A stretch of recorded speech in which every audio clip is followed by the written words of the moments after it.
नमस्कार, 11 की गर्जना देख रहे हैं आप। मैं आपके साथ राजेंद्र देव। शुरुआत लखनऊ से आ रही एक अपडेट के साथ। आबकारी विभाग ने शराब परोसने को लेकर सख्ती शुरू कर दी है। ये बड़ी खबर। बिना लाइसेंस शराब परोसी तो जेल होगी। Hotel, restaurant, club, marriage hall, साफ साफ निर्देश सभी को। आबकारी विभाग की विशेष टीम इसकी चेकिंग कर रही है और 11,000 रुपए के जुर्माने के साथ केस भी दर्ज होगा। आयोजक स्थल के मालिक पर भी कार्रवाई होगी।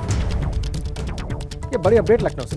आबकारी विभाग की एक विशेष टीम इसकी चेकिंग कर रही है और बिना लाइसेंस अगर शराब परोसी गई तो फिर जेल होगी। 11,000 रुपए का जुर्माना और साथ साथ केस होगा।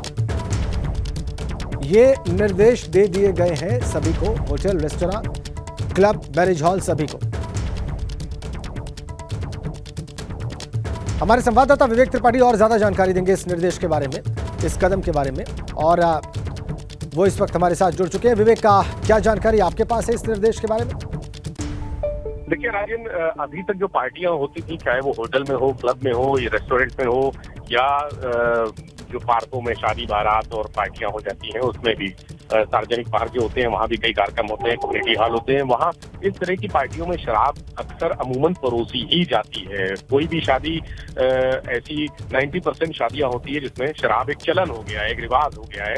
उसको रोकने के लिए, क्योंकि उसके दौरान जब रात में लोग शराब पीकर मस्ती करते हैं, डांस करते हैं, धूम धड़ाका करते हैं, तो अराजकता भी होती है, आसपास के लोगों को भी दिक्कत होती है, इसकी शिकायतें भी बहुत मिल रही है। तो आबकारी विभाग ने एक नया नियम लागू करने का फैसला किया है कि इस तरह का अगर कोई भी कार्यक्रम होगा तो वहाँ परमिट लेना पड़ेगा, शराब परोसने के लिए अनुमति लेनी पड़ेगी, एक लाइसेंस। इस तरह से जो बार होते हैं या मॉडल शॉप होती हैं उनको लाइसेंस दिया जाता है, उसी तरह से एक अस्थायी लाइसेंस होता है, एक दिन के लिए या कुछ घंटों के लिए, वो लेना पड़ेगा। और बिना लाइसेंस के अगर शराब परोसी गई तो जो आयोजक है, जो पार्टी कर रहे हैं, उनके खिलाफ केस दर्ज होगा, जुर्माना लगेगा, उनको जेल भी भेजा जा सकता है, कार्रवाई भी की जा सकती है। 11,000 रुपए तक का जुर्माना होगा। यानी अब शराब की चुस्कियां पार्टियों में बिना लाइसेंस के वो महंगी पड़ने जा रही हैं और इसको लेकर बहुत जल्दी एक शासनादेश जारी हो जाएगा। आबकारी विभाग ने सभी जितने प्रदेश के जनपद हैं, जिले हैं, उन सभी के आबकारी अधिकारियों को, निरीक्षकों को ये निर्देश दे दिए हैं कि इसके लिए तैयार रहें। जो भी पार्टी होती है उस तरह के आयोजन स्थलों को चिन्हित करें और अपना जो तंत्र है उसको ऐसा विकसित करें कि उनके पास सूचना आ जाए कि जहां भी इस तरह की शराब की पार्टियां चल रही हैं या किसी पार्टी में शराब चल रही है, वहां उनके पास लाइसेंस है या नहीं है।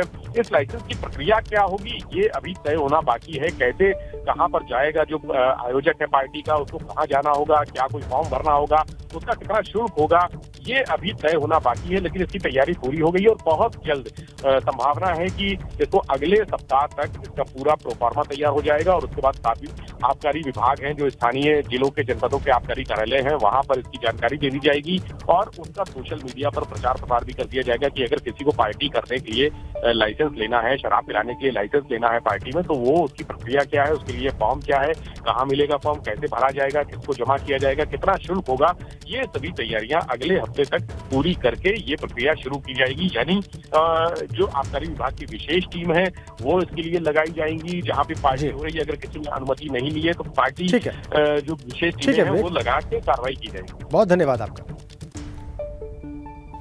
एक और बड़ी अपडेट अमेठी से आपकी बात फिर बढ़ गई। पूर्व कैबिनेट मंत्री गायत्री प्रजापति की मुश्किलें। आय से ज्यादा संपत्ति के मामले में एक बार फिर गायत्री प्रजापति मुश्किलों में घिर गए। लखनऊ विजिलेंस के निर्देश पर डीएम अमेठी ने एक जांच टीम बना दी। अमेठी एसडीएम की अध्यक्षता में यह 4 सदस्यीय जांच टीम बनाई गई। 3 दिनों में अपनी रिपोर्ट डीएम को सौंप देगी यह जांच टीम। गायत्री प्रजापति और उनके परिवार के आवासों का मूल्यांकन किया जाएगा। सिर्फ आवास विकास कॉलोनी में ही है गायत्री के कई मकान और भूखंड। गायत्री प्रजापति की पत्नी महाराजी देवी अमेठी विधानसभा से विधायक है।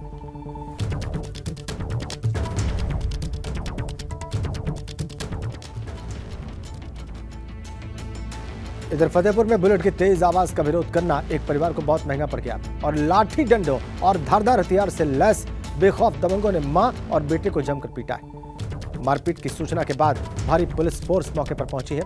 दबंगों ने पुलिस के सामने गाली गलौज करते हुए, रिवॉल्वर लहराते हुए गोली मारने की धमकी दी। पुलिस वीडियो बनाती रही। इसका वीडियो वायरल हो गया है। पुलिस को नसीहत देने वाला ये दबंग होटल संचालक बताया जा रहा है। ये देखिए, तेज आवाज का विरोध किया था बुलेट की और परिवार को इतना महंगा पड़ा लाठी डंडों का उन्हें सामना करना पड़ गया। रिवॉल्वर लहराते हुए, गाली देते हुए गोली मारने की धमकी दी गई दबंगों के द्वारा। पुलिस के सामने सब कुछ, ये सब पुलिस के सामने हुआ, मारा पीटा गया। भारी पुलिस फोर्स जब मौके पर पहुंची तो दबंगों ने पुलिस के सामने ही गाली गलौज की।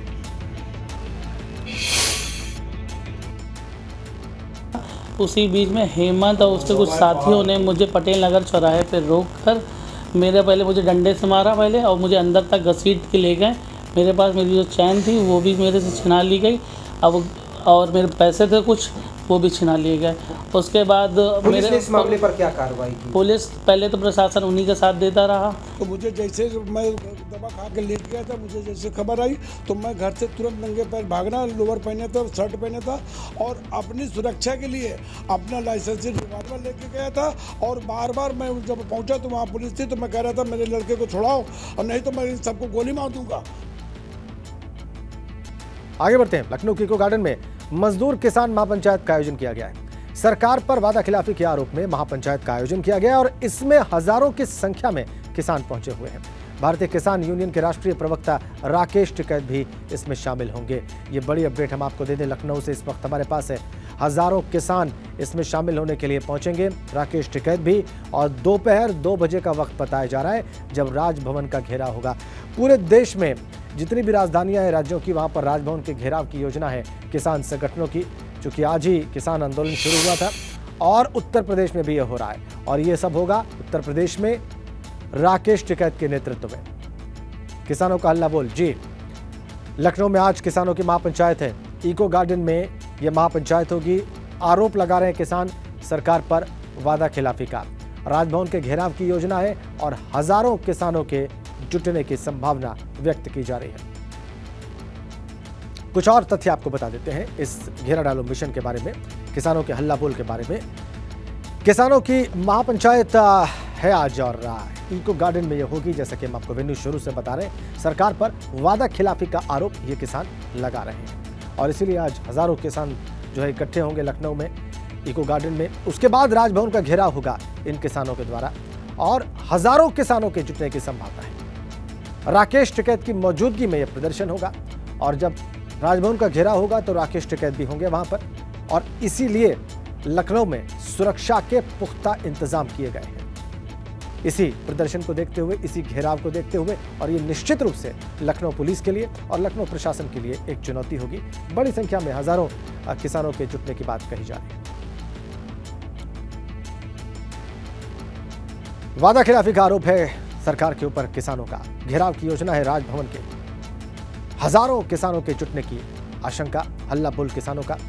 राकेश टिकैत की मौजूदगी, उनका नेतृत्व रहेगा और इधर सुरक्षा के पुख्ता इंतजाम। जो अहम मुद्दे हैं वो हम आपको बता रहे हैं। गन्ने का बकाया भुगतान हो, आरोप है जमीन कब्जाने की साजिश की जा रही है। 24 घंटे बिजली की आपूर्ति हो, किसानों का अहम मुद्दा है। खेत में कटीले तार लगाने पर बैन, यह आरोप है किसानों का। न्यूनतम समर्थन मूल्य की गारंटी चाहते हैं किसान।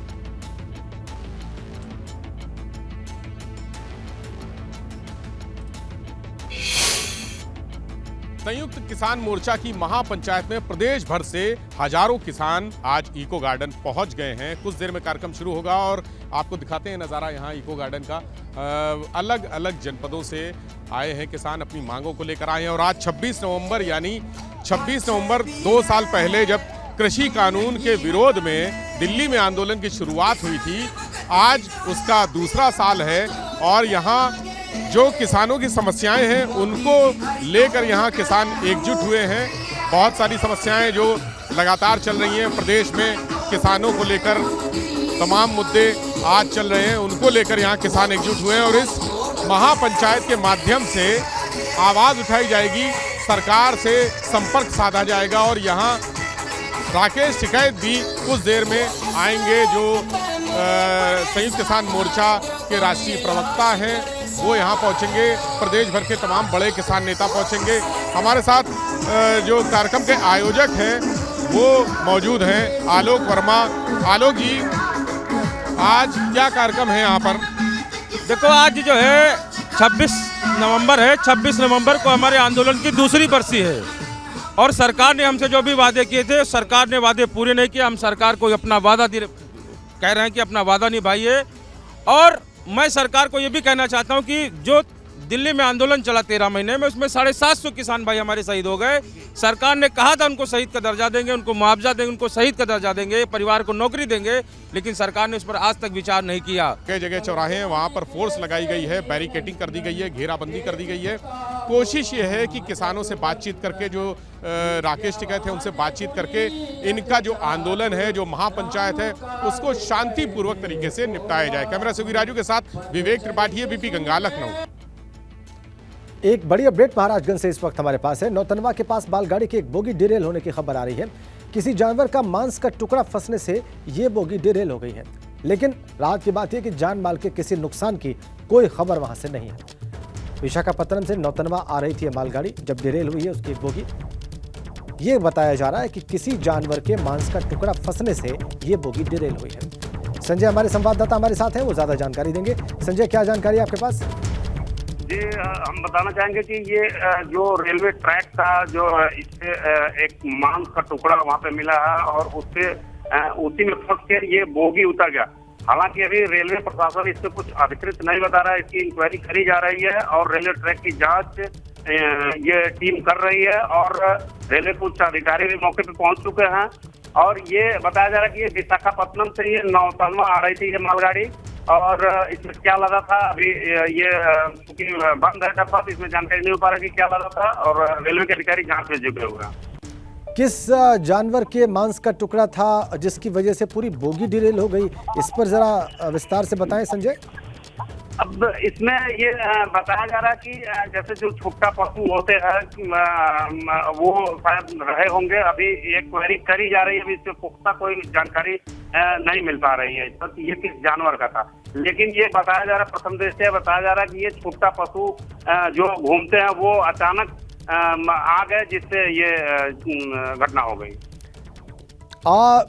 किसी जान माल के नुकसान की कोई खबर नहीं है, लेकिन क्या सिर्फ अभी किसी जान माल के नुकसान की खबर नहीं है, कोई हताहत नहीं हुआ, सिर्फ ये बोगी डिरेल हुई है और इसकी क्वेरी करी जा रही है। एक बोगी मात्र डिरेल हुई है संजय? जी, एक बोगी डिरेल हुई है। ठीक है, बहुत धन्यवाद आपका।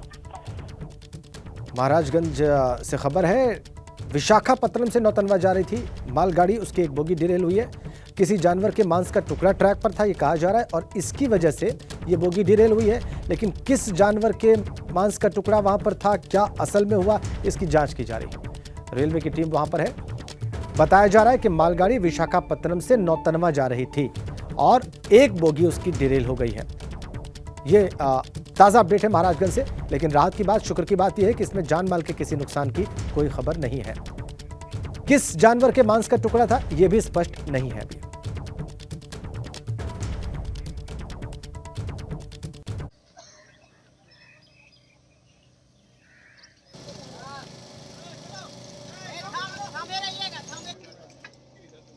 ये टुकड़ा ये भी है, ये भी पड़ सकता है, ये लग गया।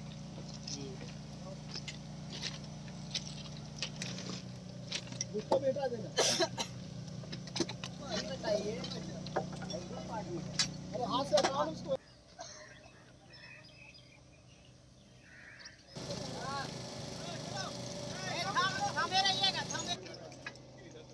ये टुकड़ा ये भी है, ये भी पड़ सकता है, ये लग गया।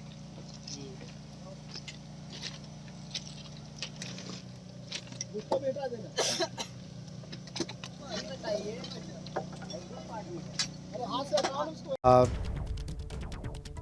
ये देखिए आप, पूरी बोगी कैसे डिरेल है। ये पटरी जो है वो अलग थलग दिखती है, यहाँ पर डैमेज हुआ है उसको, ये बहुत साफ देखा जा सकता है और वहाँ पर रिपेयर का काम चल रहा है। एक्सक्लूसिव तस्वीरें हैं एबीपी गंगा पर। ये मालगाड़ी बताया जा रहा है कि विशाखापत्तनम से नौतनवा जा रही थी और ये बोगी इसकी डिरेल हुई है। इसके अलग अलग हिस्से आप देख सकते हैं इस बोगी के। पहिया, जो मेन कंटेनर है वो सब अलग यहाँ पर, और कारण बताया जा रहा है कि एक जानवर के मांस का टुकड़ा ट्रैक पर पड़ा था, इसलिए ये बोगी डिरेल हुई है। विशाखापत्तनम से नौतनवा जा रही थी मालगाड़ी और उसकी ये बोगी डिरेल हुई है। जान माल के किसी भी नुकसान की कोई खबर नहीं है, ये राहत की बात है। और आप देख सकते हैं तस्वीरें और इससे आप अंदाज़ा लगाइए, ये ये बड़ी दुर्घटना है। आप इस तस्वीर को देख के अंदाजा लगा सकते हैं कि किस तरीके से ये बोगी डिरेल हुई होगी। इसके अलग अलग हिस्से भी आप देख सकते हैं, पहिया, कंटेनर सब अलग वहां पर। कारण इसका जो बताया जा रहा है वो थोड़ा अजीब, जानवर के मांस का टुकड़ा ट्रैक पर पड़ा था, इसकी वजह से ये बोगी डिरेल हो गई मालगाड़ी।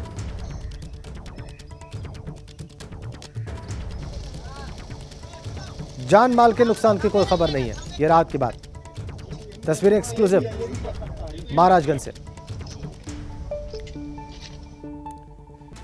बड़ी खबर वाराणसी से है। यात्रियों से भरी नाव वहां पर गंगा में पलट गई है और नाव पर सवार करीब 30 यात्रियों को बचा लिया गया है, लेकिन इस हादसे में 2 की हालत गंभीर बताई जा रही है। एक को बीएचयू रेफर कर दिया गया है। यह हादसा हुआ है दशाश्वमेध थाना इलाके में। 2 की हालत गंभीर, एक को बीएचयू रेफर किया गया है। केरल से आए लोग बताए जा रहे हैं जो कि नाव पर सवार थे और ओवरलोडेड थी यह नाव पर जो परमिटेड नंबर्स होने चाहिए उससे ज्यादा संख्या में यात्री सवार थे और इसीलिए यह नाव पलटी, ऐसा बताया जा रहा है। 30 लोग थे, उनको बचा लिया गया है, लेकिन 2 की हालत गंभीर है, एक को बीएचयू रेफर किया गया है। दशाश्वमेध थाना इलाके में ये दुर्घटना हुई है। सभी यात्री सुरक्षित है। ये रात की बात है, लेकिन जिन 2 को बचाया गया, 30 को वैसे सुरक्षित निकाला गया, लेकिन 2 की हालत गंभीर बताई जा रही है।